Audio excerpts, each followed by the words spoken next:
तारीख 31 जनवरी 2022।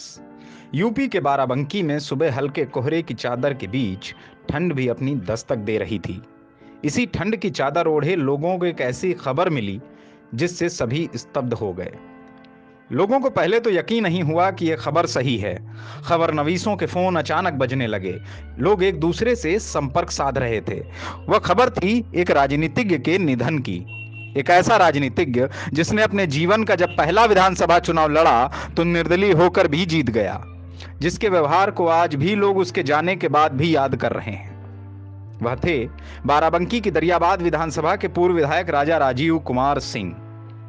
आइए जानते हैं कैसे एक उस वक्त का युवा राजा विधायक बना और कैसे एक राजनीतिक दल उसके द्वार खुद अपनी पार्टी का टिकट देने पहुंचा। साल था 1983। उस समय हड़हा स्टेट के राजा राजीव सिंह पहली बार निर्दलीय ब्लॉक प्रमुख चुने गए थे। राजा राजीव सिंह के पिताजी राजा ब्रजेंद्र बहादुर सिंह उर्फ छोटे भैया भी ब्लॉक प्रमुख थे। उनके घर में महिलाओं के सम्मान का अंदाजा इसी से लगाया जा सकता है कि राजा राजीव की बुआ यानी इनके पिताजी की बड़ी बहन इनके पिता से बड़ी थी, तो उन्हें बड़े भैया कहा जाता था और इनके पिता को छोटे भैया। राजा राजीव के दादा राजा प्रताप बहादुर सिंह स्वतंत्रता संग्राम सेनानी थे। उन्होंने तमाम स्वतंत्रता संग्राम सेनानियों की जमकर मदद भी की। उन्होंने गोरी हुकूमत से लड़ने के लिए नेपाल के जरिए असलहे तक मंगवाए थे। राजा राजीव का ननिहाल तब गोरखपुर के सिसवा बाजार का राज घराना हुआ करता था। इनके नाना यादवेंद्र सिंह लल्लन जी उत्तर प्रदेश सरकार में 2 बार मंत्री रहे थे, एक बार कानून मंत्री और एक बार खाद्य रसद मंत्री। उसके बाद विधानसभा अध्यक्ष हुए, लेकिन असली खेल 1985 में शुरू हुआ।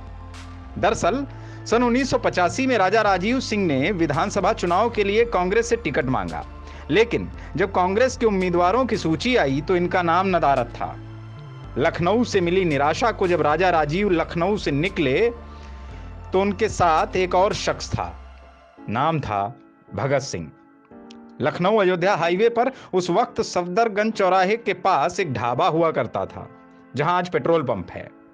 ढाबे पर दोनों लोग रुकते हैं, मन में कुछ ठान लेते हैं और हड़हा चले जाते हैं। उस वक्त राजा के साथ जो भगत सिंह था वह कोई और नहीं, आज के वरिष्ठ पत्रकार महंत बीपी दास हैं। महंत बीपी दास उस घटना को याद करते हुए बताते हैं कि जब राजा राजीव सिंह को कांग्रेस ने टिकट नहीं दिया तब रास्ते में यह तय हो गया था कि अब निर्दलीय चुनाव लड़ना है। उस वक्त राजा के 2 महत्वपूर्ण कामों को 2 लोगों ने संभाला था। मैंने मतदान में प्रमुख अभिकर्ता का दायित्व संभाला और दूसरे थे संतराम सैनी। उन्होंने चुनाव संचालक का भार अपने कंधों पर उठाया। दिन रात एक कर दिया गया। सैनी जी टिकैत नगर स्थित पीडी जैन इंटर कॉलेज से प्रधानाचार्य पद से सेवानिवृत्त हुए हैं। वे अभी भी जीवित हैं। महंत जी आगे बताते हैं कि राजा राजीव के नामांकन के बाद जो चिन्ह मिला था वह था शेर यानी लायन। बीपी दास जी बताते हुए बड़े गर्व से कहते हैं, एक शेर को शेर चुनाव चिन्ह मिला। चुनाव हुए और राजा निर्दलीय चुनाव जीते। राजा को इतने वोट मिले कि उन्होंने कांग्रेस के ही प्रत्याशी की जमानत जब्त करवा दी। महंत जी आगे कहते हैं कि सन 1988 में कांग्रेस को बुद्धि आई। कांग्रेस के शीर्ष मंडल ने फिर राजा राजीव कुमार सिंह को अपनी पार्टी से ही टिकट दिया। राजा साहब फिर जीत गए। उसके बाद राजा राजीव अन्य दलों में भी सेवा करते रहे। सन 2012 में अखिलेश के मंत्रिमंडल में शामिल हुए। इस बार भी राजा साहब दरियाबाद से टिकट के लिए कह रहे थे, लेकिन सपा ने दरियाबाद से अरविंद सिंह गोप को टिकट दे दिया। राजा राजीव इस बात से खफा थे। उन्होंने इस बात की ओर भी इशारा किया था कि वे निर्दलीय ही लड़ सकते हैं, लेकिन 2 दिन पूर्व हार्ट अटैक के चलते उन्हें लखनऊ के मेदांता अस्पताल में भर्ती कराया गया, जहां सोमवार को उन्होंने अंतिम सांस ली। इन बातों को बताते हुए महंत बीपी दास बड़े शोकाकुल मन से कहते हैं कि एक वक्त था जब मैंने राजा राजीव के लिए जिंदाबाद के नारे लगाए थे, और आज एक वक्त है जब मुझे राजा राजीव अमर रहें कहना पड़ रहा है। यह थी राजा राजीव कुमार सिंह के राजनीतिक सफर की कहानी। आपको यह वीडियो कैसा लगा? अपनी राय हमें कमेंट बॉक्स में जरूर दें। जय हिंद।